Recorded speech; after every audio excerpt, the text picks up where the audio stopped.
Hey, what's up, you guys? It's IAmTheLionRider, and welcome back to Capron Park Zoo. I am joined, as always, with my good buddy, Leaf Productions. Hey, howdy. How's it going, everyone? And today, I am doing episode 2, so this is the first time that I'm taking a stab at Capron. So what I am working on is actually the river otter habitat. So the North American River Otter habitat and sort of the surrounding area. You might be wondering, like, what are you doing? This doesn't look like a river otter habitat. In order to accommodate the river otters, I basically had to construct the I guess indoor holding building that also dual acts as a indoor habitat for the Asian water monitor, as well as the golden lion tamarin and, oh god, what's the hornbill species? I don't even know. It's a hornbill species, I will say that. But I had to do a lot of terraforming to accommodate everything. So you might be like, well, I don't remember any of this when Leaf did his last episode. I basically went through and just kind of did a quick pass with On Top Replica to try my best to kind of get everything back into the correct format and stuff, or like the correct scale of everything. So you can see me here, I'm struggling because I am trying to, for whatever reason, try to make it so that you can actually have guests use the indoor buildings.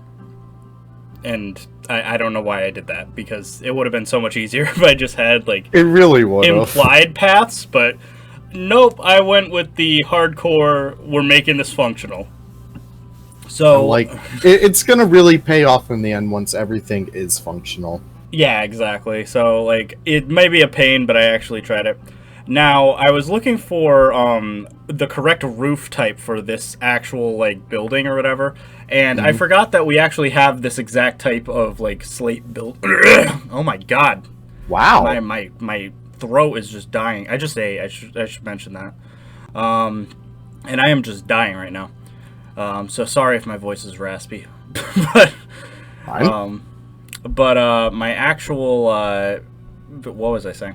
So the roof, the roof basically just uses the in-game slate as a base for whatever, and yeah, it worked pretty nice. And then past that, I am just decorating the surrounding area with the path and stuff and bouncing around.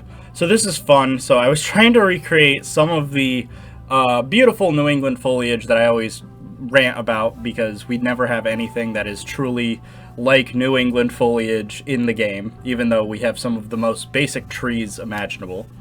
So there is basically this really big spruce tree right in front of the like hornbill habitat, and I just tried my best. I basically used a bunch of spruce trees together to make a big fluffy tree with a bunch of, like, greenery and stuff. And so this is where we finally get to the otter habitat. And as you can see, I marked it out with the sand, and oh boy is it small relative. But I actually, I think I did a pretty good job. You really did. Like, I remember I was watching you, like, make this entire habitat, and, like, I'm just so impressed with how you were able to sneak in so much stuff. Like, the education, actually, is probably my favorite part of the river otter habitat, and you nailed it. So I'm excited to get to that point in the speed build. But yeah, it's a pretty tiny habitat, like, all things considered. But I don't know, it's just, I'm so surprised with how much detail you were able to sneak into it. Yeah, exactly. I think a big thing that I noticed recently, because I actually had a few people on my Discord, like, asking me, like, Nick, what's some advice for, like, how to make realistic zoos? And my big thing that I kind of wanted to drill is that when most people think of building realistic habitats, they usually go by the in-game measurements of stuff, or what they think that looks about what it should be. But what a lot of people realize is that the animals in game are a lot smaller than the habitats they build for them. So as a quick example, one wall piece in the game, right, is 4 meters. 4 meters by 4 meters. That doesn't sound like all that much. It's like, oh, it's one block in the game. It's one unit in the game. But for reference, 2 wall pieces is 26 feet for Americans. That's a huge area. And, like, I would say most I don't know, like, let's say the cotton top tamarin habitats that you might see in a lot of zoos, or golden lion tamarins or something, like tamarins, hornbills, birds, that sort of thing. It's not uncommon for a habitat to be less than 10 feet by 15 feet or something. And so that's literally like almost half the size of like a 2-wall block. And so that's what I like kind of found really interesting, was like when you think about it, the in-game scale doesn't really accommodate small animals. So I know a lot of people always ask like, oh, well, why don't we have more smaller animals like the meerkats or fennec fox or whatever? It's because when you really think about it, people make like ridiculously large meerkat habitats. And that's why I am interested in doing the meerkat and fennec fox and stuff myself, because I'm going to show you what a realistic fennec fox or meerkat habitat is. It's very tiny, like microscopic, literally. Like I think it's going to be approximately 2 wall things deep for 24 meerkats. That's going to be so fun to see. Because it seems absurd for like Planet Zoo logic, but that is what the average zoo has. Like I've seen a lot of meerkat enclosures and stuff. One that comes to mind is like the National Zoo. They just have their meerkats in a small little tube that is, maybe 10 feet by 10 feet, like of just actual area. Because meerkats are small. They're less than like probably a half a foot long. Like. But you wouldn't really think about that because you're just kind of, just building whatever. And even at that, like, they're more of a conglomerate species. That's a new term that I'm making up right there. But, like, they are able to be packed on each other so much to the point where it's, it's their entire lifestyle. Especially for, like, small creatures for, like, that purposes. We don't really see, like, elephants being crammed into places with like a bunch of elephants in a single enclosure. I'm sorry if I'm like stuttering over my words. I'm just like absolutely doozed right now, but from donating blood, not from anything else. But no, you just don't really see anything like smaller animal exhibits, and that's why I'm really excited to see Capron come out to be, because pretty much all the Capron is small exhibits. Exactly. So, yeah. I don't know. And so, like, that's where I had to get really creative. So, I did want to mention that what I just showed off that I totally glossed over. But I actually decided I wanted to make everything custom. I really shouldn't, but I was like, I need a fence. I guess I'll make it custom. So I made them plank by plank and, like, dyed them different colors and stuff. Here, you might think I could have just kept it as a flat wall, but I'm actually manually adding the little indents and stuff that are just in a realistic building. So, good. Because a big thing that I, going back to like what I was saying about like what else is realistic for zoos, using, let's look at the walls for instance. Use dull colors. So I know I mentioned this a lot, but like use grayer tones for everything. So most realistic zoos don't have fresh coats of paint on everything where they're going to be bright, vibrant colors. They're going to be really watered down, like especially, I mean, New England weather, we go through rain and snow and heat waves and stuff, and our paths are full of potholes and like we have issues with like the weather, so you should try to reflect that the best you can, because like there's just little things like that where even if you're not doing a one-to-one recreation like we are, or a bunch of people, I feel like everyone's getting into like the recreation hype train right now. I'm seeing on Bro I really Nation, like it. Everyone's doing recreations lately. I started. I did it first. Yeah, like, so I'm seeing a lot of people, and then they're asking me like, okay, what's realistic? And the big thing is like, even if you don't want to do a recreation, what's realistic is not always what's good. What's realistic in many cases, even AZA facilities or like pretty good reputable zoos, they're just not going to have the big high budgets of the ones that people always talk about, like San Diego, Oregon, Bronx, Cincinnati, that sort of thing. Those are like the top of the line for zoos. You're not really going to get that on your average everyday zoo. And that's sort of what I like about what Capron represents is it's a realistic zoo that in the end isn't going to look that impressive. Most people aren't going to be like, wow, oh my god, that looks so good. Look at that backstage area. They're just going to be like, what it's just concrete. Yep. Where's and all that's the something that fancy like stuff? You know, I keep on seeing stuff like on Reddit, on like the Discords and stuff like that, and I'm seeing, oh yeah, I just built like a realistic aardvark enclosure, but it looks like it's a multi-million-dollar project for a single animal. And like, you know, if you're a realistic zoo, chances are you're not going to have that high-level budget that Disney has. You're not going to have like the enough funds to really give the aardvark 100% what it requires. You're going to need to cut some corners here and there. And, you know, it's just a fact that some people really need to accept. And, you know, I think it gives zoos a lot more character because you see examples like Capron where they take those limitations and they make something good out of it. They start to figure out, like, sure, we can't have the biggest tropical house in the world, but you know what? We can have this caiman habitat where we incorporate some seating into it for our guests. We can have it, like, have one-way glass on one end. And I don't know, it's just very interesting to see, like, even though zoos don't have that many good, like, high-level budgets, it still is really cool to see what they're still able to achieve that's innovative with those small budgets. Exactly, yeah. And so, like, that's always been, like, my philosophy with stuff. By the way, I also want to make a slight rant here about how we don't have small logs in the game. So I had to get really creative here. So there's a hollowed out log in the otter enclosure. So what I did was I basically just made an implied hole inside of this log because it's like roughly the right size of what I wanted, but like it wasn't hollow. So I had to make an implied one. But yeah, exactly. Like when it comes to like most animal habitat, like the aardvark example is a great one. Bronx Zoo is like always, you know, seen as like this amazing zoo. Their aardvark habitat is not that big. It's once again maybe 20 feet big. Yep. Like, and it's, you know, it's got sand and they enjoy it, but that's it. Like, it's not a small or it's not a big animal, so it doesn't really need this giant habitat for it.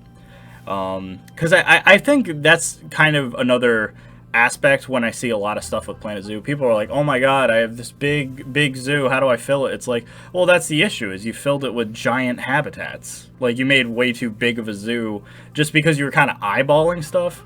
And like, that's why planning ahead, like we did with like On Top Replica to get the scale of everything right, is very important. Because sometimes you just it seems a lot like, that seems too small in Planet Zoo. I couldn't get any details and stuff. And it's like, yeah, and unfortunately, that is an issue with Planet Zoo that I'd like to kind of mention is I wish we had more smaller pieces for habitats. Because we do, at this point, have enough small animals that smaller sticks or something for the monk, like the capuchin, for instance. Most capuchin habitats or lemur habitats are not going to have giant climbing frames. They're actually going to be small, like, chain link cages with a couple of sticks and stuff, and they're probably not going to be that big. So I wish we had more stuff like that, like really, really tiny climbing frame sticks and stuff that were a bit more organic.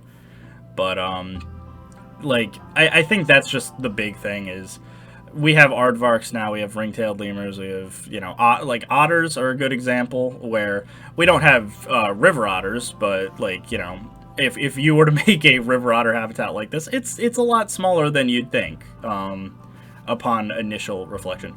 Now, here is where so this I see it. Yeah, so fun fact, so I moved Leaf's entire splash pad approximately where it should be in real life. So obviously when Leaf was doing his first draft, it was basically, he had the Lemur Islands as a base and then just kind of went off of that. He was like, yeah, I know it's the lion and sloth bear is roughly over here and there's some other stuff over here, but he didn't really have that great of like reference. So I had to slightly move some of his stuff to accommodate some of the other areas. I got a ton of reference photos when we went. We haven't mentioned that. We went to Capron again. With the significant others since the last episode. Literally, I remember we were recording like our last episode and we were just chatting with each other like, you know, we should go back. And then we literally went back like probably the next day or 2 days after that. But Yeah, it was pretty fun. We got to see Vicky, my girl. I love We got Vicky. to see like a bunch more like active animals. It's such a small zoo. I want to tell this story because it's so funny. Yeah. It's such a small zoo that when what's his name? Ramses roared, you saw every single little kid running to him.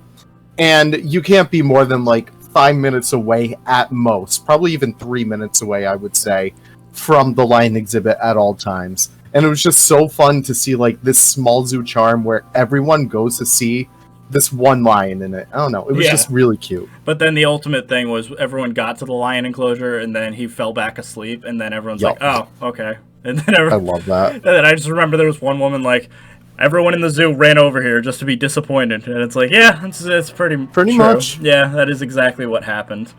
But yeah, so I think we're finally getting to the part that you were excited about. And that is my billboards. So on our last trip, again, we went with Julie and Emily, so our significant others. And we basically... I feel bad. I feel bad for them. Because, like, the two of us are being just weirdos, taking photos of every backstage bush and sign and whatever. And as weird as it was, it paid off. Because we were able to get high-quality images of basically every sign in the park. With a lot of references. We basically have a street view on steroids. Like, so this beats any reference for, like, Google or anything that could, be provided. So we have a lot of reference to work with. I will say, I'm so floored with how well these signs work together. Yeah, exactly. Like, the fact that they, like, there's no, what's it called, border for the billboards. That just works so much to our advantage, and you can see it with the seal one right there. That's my favorite one. It looks so good. So a lot of people would probably be like, how did you get some of these dimensions? Like, they're not even the correct sizing and stuff. And it's all based off of me being very clever with how I designed the billboards. So basically what I did was I took a bunch of reference images of different pieces of each, like, sign and stuff, and then I oriented them to all squeeze to approximately the right size. So for signs like these, it was pretty straightforward. It's like, oh, you just took the image and split it in half and made it, 1024 on one side and 1024 on the other. Put them together right next to each other, they're going to look seamless. And that's good. And there's other signs, though, that weren't really anything close to, like, a 1024 by 1024 dimension. And so what I did there was I got really clever with hiding half of the sign, like, where it's, like, sunken into walls or something, so that I could get different shapes and stuff. Because I know a lot of people were saying, why don't you use, like, the screens or something? And I am so devoted to realism, I was like, I don't want any... like posters or signage or something to just light up at night. Oh my god, you did all these fish by hand? Yes. So I did all the fish by hand. I tried my best to get it as close to the real thing as possible. By the way, I love that they have like the little seal and otter skulls like in their little thing. That's like such a nice little detail. Are they 3D or are they just pictures? They are, in real life, they're 3D, but obviously I just had to get a, picture of it for the billboard. But like, it's one of those things where like you get like that level of scale and stuff where like it's so small that like you can't even really tell.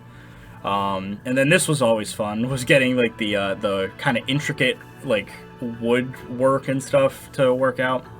And I think I did a pretty good job. I hope we get more wood pieces in the future because just the lack of, I don't know, good logs, good branches and stuff like that, that really killed this. But you did get it to look really good in the end. I'm giving you credit for that. Yeah, exactly. So this is a technique that I adopted from Roger Williams.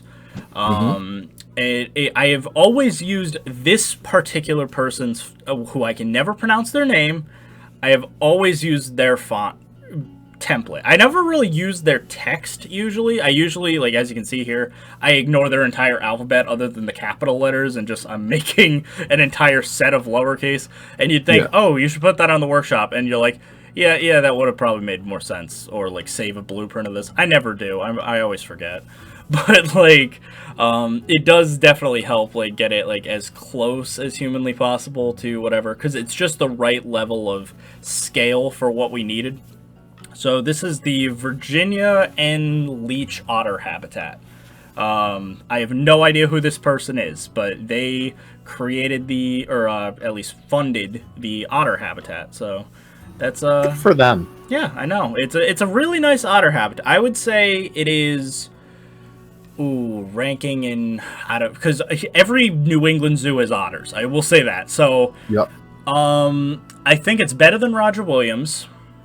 It's better than Stone. It's better than Does Southwick's have one? Southwick's does not. Southwick's Oh doesn't. wow, they're slacking. Oh my god. Yeah, they only have rhinos and lions and tigers and chimpanzees. No, But no otters. They No need otters. North American River Otters. I think Buttonwood might have a leg up on them. I think Buttonwood has a slightly better habitat. Which, by the way, I want to mention this about the underwater viewing. I know I didn't really show the struggling too much or talk about it, but yeah, it was a real pain getting the path system, terrain, water, glass all working together. And a weird thing that I noticed about the otter viewing habitat with the underwater viewing, they only have underwater viewing in the center for some reason. Like, it's kind of odd. Oh. Like, I don't know why they wouldn't just make the underwater viewing, like, all 3 panels. They only made it the first one. Or the middle one, I should say. It's, like, really odd. But, yeah, it was just, like, a weird thing. So, at this point, like, basically the otter habitat is done for the most part. I do a little bit of work on the other side of the otter habitat. But, now I'm just kind of detailing the kind of surrounding area. So, this was a lot of weird pictures and stuff that I had to get reference of. So, the reference images I'm using, actually, are more or less, you might say I like kind of zoom out a little bit and just try to look. I'm trying to match it up to the image that I have and stuff. So the reference images I was mostly using were actually from the roughly emu habitat. We were kind of looking at that. All right. So I keep looking over to like see if my sight lines are like roughly correct. And like you can see here, like I was like the bush is slightly out of place, and then I'm like, okay, so that's fine, that's better. Leaf and I were like trying to debate for a while. There is a kind of like a zoo sign that's in the center of this, and we were trying to figure out the best way to accomplish recreating it. It turns out it was way simpler in reality than we originally thought. So it was basically just ultimately just 2 primitive pieces and then a pyramid, and then we were done. But this was a good example of how, for the banner for Capron Park Zoo, it's not a traditional square or anything. It's clearly like an elongated rectangle. And so what I eventually got to do is basically just sunk half of the actual billboard into the thing so that it was able to basically display it at the correct dimensions. So if anyone wants like billboards that aren't quite a square or something, you could do what I do and just like kind of sink them halfway in, and you definitely get like a lot more shape options. So I know people like always go like, oh, I wish we had bigger billboards, I wish we had this size. You can basically make any billboard you'd want other than a really, really tiny sign, so long as you're like kind of clever about sinking stuff into the ground or combining stuff to get the correct dimensions. Gotta be smart with the pieces. This was cool. So this is like one of the backstage areas. So I didn't actually finish up the building. I think the next time I'm doing the zoo, I'm going to be working on the indoors of this building. So that's going to be the Asian water monitor, the golden lion tamarin, and the hornbill. But I think for now I just basically did the outside of it just to, you know, kind of decorate the outside the best I could. But obviously I wanted to give you the map in time, so. Heck yeah. But yeah, I mean, we're kind of wrapping up now. I mean, there's not too much left to say. I just basically worked on the, you know, rest of this building quick, and then the last little bit was I was just trying to get enough reference images from back here. I actually had to use one of your original Capron visit images on Lightroom to get this like reference, but it was basically just the other viewing area for the otters. It's just slightly off from the back. Yeah, that's basically it. So, what are you doing next time? I believe I'm doing the entrance, and I may do the emus as well. I'm not sure if I have enough reference of their actual holding, but I'm sure I could probably work through it. Yeah, that makes sense. Actually, weirdly enough, I think I took photos of the inside of that building. Yes! So Oh my I think God, we're send good. them. But yeah, so I hope you guys have enjoyed today's video. You guys can basically see the beautiful little river otter, which was originally made by me, but now you guys actually get to see the updated version that Jen actually helped us work on. So Oh yeah. that's kind of a funny. Actually, I love this little detail before we go. I love that I made this little path, and then there's a little spray painted arrow, and I made it manually. So I like that little detail.